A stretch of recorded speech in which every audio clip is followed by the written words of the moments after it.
Olá, crianças do 4º ano, tudo bem com vocês? Hoje, segunda-feira, 7 de dezembro de 2020, teremos aula de língua portuguesa e continuaremos estudando os sinais de pontuação.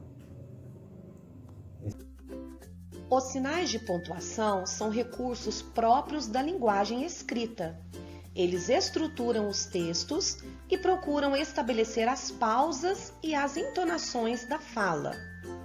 Basicamente, eles têm a função de assinalar as pausas na leitura, separar as palavras que devem ser destacadas e esclarecer o sentido da frase. Começaremos então pelo ponto que vocês mais conhecem e mais utilizam, que é o ponto final, este sinalzinho aqui. O ponto final, ele marca o final das frases, sejam elas afirmativas ou negativas. Eu gosto de maçã. Então aqui eu tenho uma frase afirmativa e eu finalizei esta frase com um ponto final. Rafael não estudou hoje. Então, aqui eu tenho uma frase negativa que também finalizei com um ponto final. Ponto de exclamação. O ponto de exclamação, ele marca o final das frases exclamativas. O que são frases exclamativas? São aquelas frases ditas com emoção. Elas podem expressar admiração, espanto, tristeza, surpresa. Vamos ver alguns exemplos. Que dia lindo! Então aqui eu estou demonstrando uma admiração. Muito obrigada! Estou agradecendo. Que pena! Uma certa tristeza. Então, ao final de frases exclamativas, nós utilizamos o ponto de exclamação. Ponto de interrogação. O ponto de interrogação marca o final das frases interrogativas, ou seja, quando fazemos uma pergunta. Veja alguns exemplos. Você já tomou seu café? Eu precisarei copiar tudo? 2 pontos.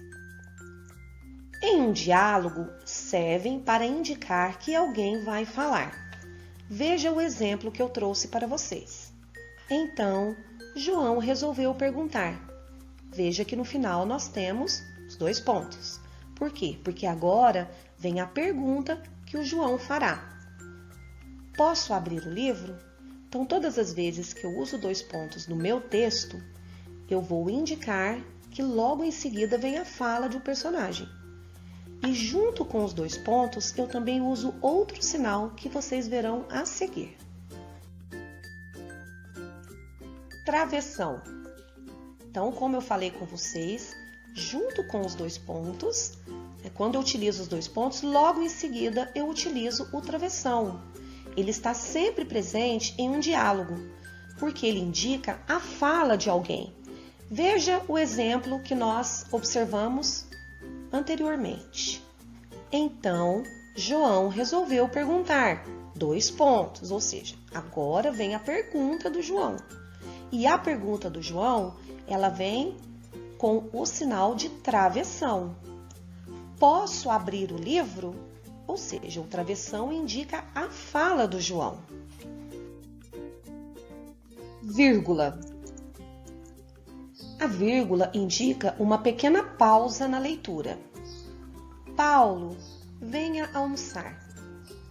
A vírgula também é utilizada nas datas Santa Rita, 13 de agosto de 2020. Ela é utilizada também para enumerar objetos ou enumerar palavras que eu vou dizer sem precisar ficar usando o E.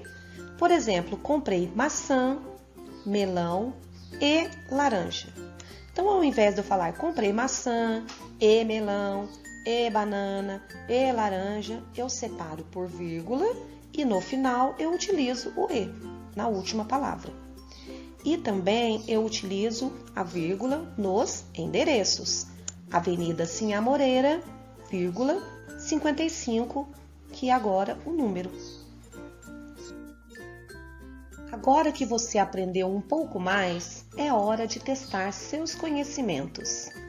Quando for realizar uma leitura, esteja atento à pontuação. Utilizando corretamente os sinais de pontuação, seu texto ficará mais claro e será melhor compreendido. Vamos agora à nossa atividade. Página 191, questão 3. Leia o quadrinho a seguir.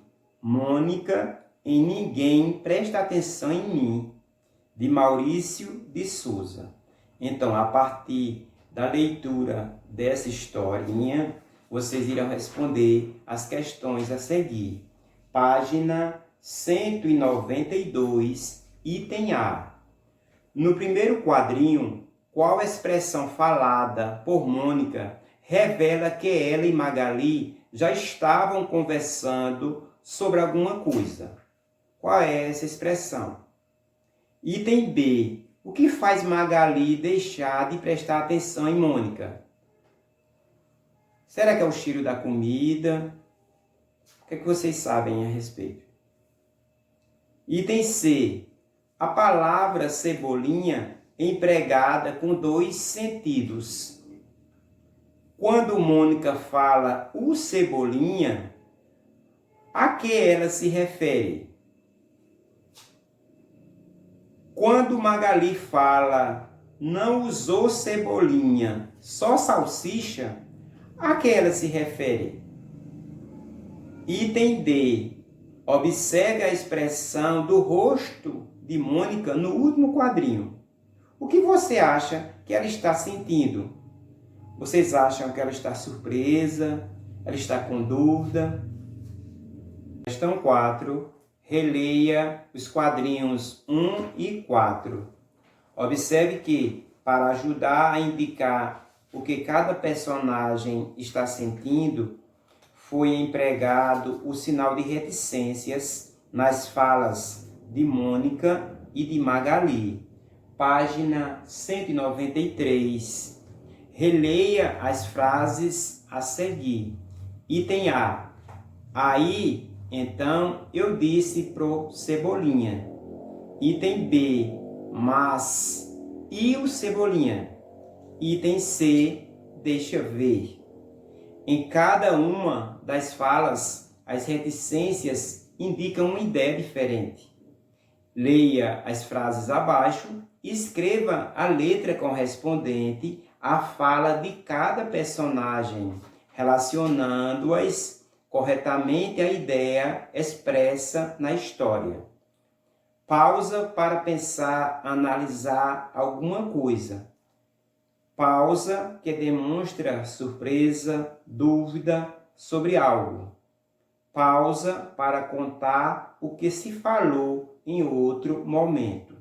Então, as respostas serão item A, B ou C. Você irá analisar as falas e responder. Questão 5. Qual das três ideias expressas pelas reticências apresentadas acima pode ser relacionada à fala de Mônica no quadrinho a seguir? Copie o item correto. Então, seria o quê? A pausa que demonstra surpresa, dúvida sobre algo. Qual seria a resposta? Questão 6. Releia em voz alta as falas que têm reticências na historinha. Converse com os colegas e analisem. Nesse caso, vocês poderão conversar com alguém da família de vocês. Na voz, os sentidos representados por essas reticências seriam expressos de forma igual? Explique. Não, ou sim, e por quê?